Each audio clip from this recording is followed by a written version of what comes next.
যোৱাকালিৰ তুলনাত আজি খুবেই ভাল। আজি আমি গোটেইখিনি পৰীক্ষা নিৰীক্ষা কৰা হ'ল। আইচিউৰ পৰা অলপ আগতে ৰুমলৈকে স্থানান্তৰ কৰা হৈছে। গতিকে এতিয়া আগৰ তুলনাত বহুতখিনি ভাল পাইছে। গতিকে আৰু এদিন দুদিন ৰাখিব লাগিব পাৰে। আজি গোটেইখিনি ৰিপৰ্ট এইখিনি চাই লওঁ, চাই লৈ সেই ৰিপৰ্টবোৰৰ অনুসৰি আৰু কি কি ট্ৰিটমেণ্টৰ প্ৰয়োজন আছে বা কেনেকুৱা কৰিব লাগে সেইখিনি কথা আমি ডিচিশ্যন ল'ব পাৰিম আজি। এইখিনি লৈ অহাকালি বা পৰহিৰ ভিতৰত আমি এইটো ডিচাইড দিব পাৰোঁ। ইতিমধ্যে ইয়াৰ কাৰণে গোটেই ছুপাৰ স্পেচিয়েলিটি টিমটোৱে চাই আছে, তদাৰক কৰি আছে। বাকী MRI বা এইবিলাক ৰিপৰ্ট গোটেইখিনি ভালেই আছে।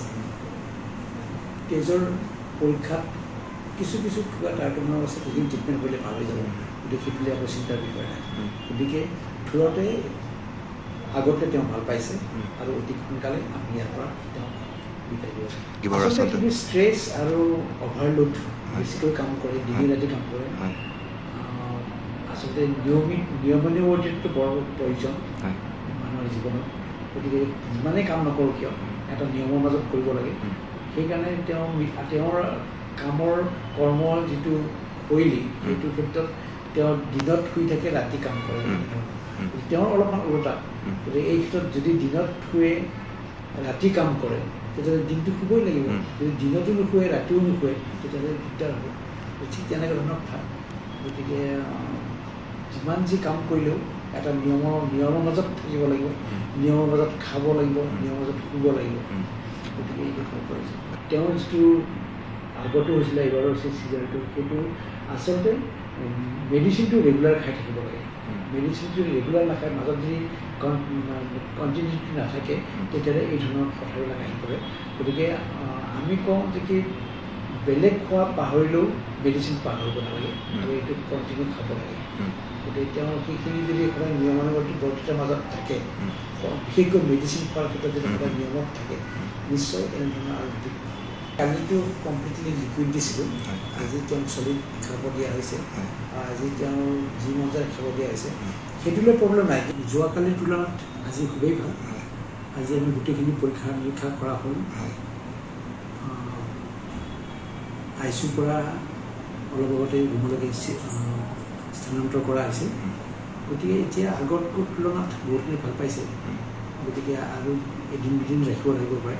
আজি গোটেইখিনি ৰিপৰ্ট এইখিনি চাই লওঁ, চাই লৈ সেই ৰিপৰ্টবোৰৰ অনুসৰি আৰু কি কি ট্ৰিটমেণ্টৰ প্ৰয়োজন আছে বা কেনেকুৱা কৰিব লাগে সেইখিনি কথা আমি ডিচিশ্যন ল'ব পাৰিম আজি।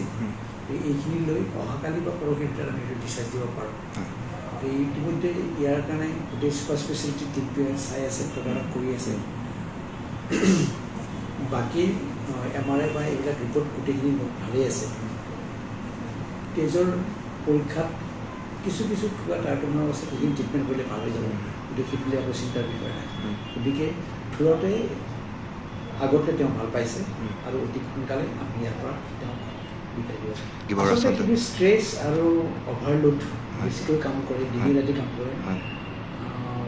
আচলতে নিয়মানুৱৰ্তিতাটো বৰ প্ৰয়োজন মানুহৰ জীৱনত। গতিকে যিমানেই কাম নকৰোঁ কিয় এটা নিয়মৰ মাজত কৰিব লাগে। সেইকাৰণে তেওঁৰ কামৰ কৰ্মৰ যিটো শৈলী সেইটো ক্ষেত্ৰত তেওঁ দিনত শুই থাকে, ৰাতি কাম কৰে। তেওঁৰ অলপমান ওলোটা।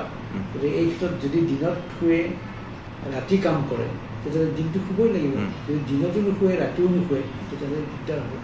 ঠিক তেনেকুৱা ধৰণৰ কথা। গতিকে যিমান যি কাম কৰিলেও এটা নিয়মৰ মাজত থাকিব লাগিব, নিয়মৰ মাজত খাব লাগিব, নিয়মৰ মাজত শুব লাগিব। গতিকে এই কথা কৰিছে। তেওঁৰ যিটো আগতো হৈছিলে, এইবাৰো হৈছে চিজাৰটো, সেইটো আচলতে মেডিচিনটো ৰেগুলাৰ খাই থাকিব লাগে। মেডিচিনটো ৰেগুলাৰ নাখায়, মাজত যদি কণ্টিনিউটি নাথাকে তেতিয়াহ'লে এই ধৰণৰ কথাবিলাক আহি পৰে। গতিকে আমি কওঁ যে কি বেলেগ খোৱা পাহৰিলেও মেডিচিন পাহৰিব নালাগে আৰু এইটো কণ্টিনিউ খাব লাগে। গতিকে তেওঁ সেইখিনি যদি সদায় নিয়মানুৱৰ্তিতাৰ মাজত থাকে, বিশেষকৈ মেডিচিন খোৱাৰ ক্ষেত্ৰত যদি সদায় নিয়মত থাকে, নিশ্চয় এনেধৰণৰ আৰু কালিতো কমপ্লিটলি লিকুইড দিছিলোঁ। আজি তেওঁ চলিড খাব দিয়া হৈছে। আজি তেওঁ যি মন যায় খাব দিয়া হৈছে। সেইটোলৈ প্ৰব্লেম নাই।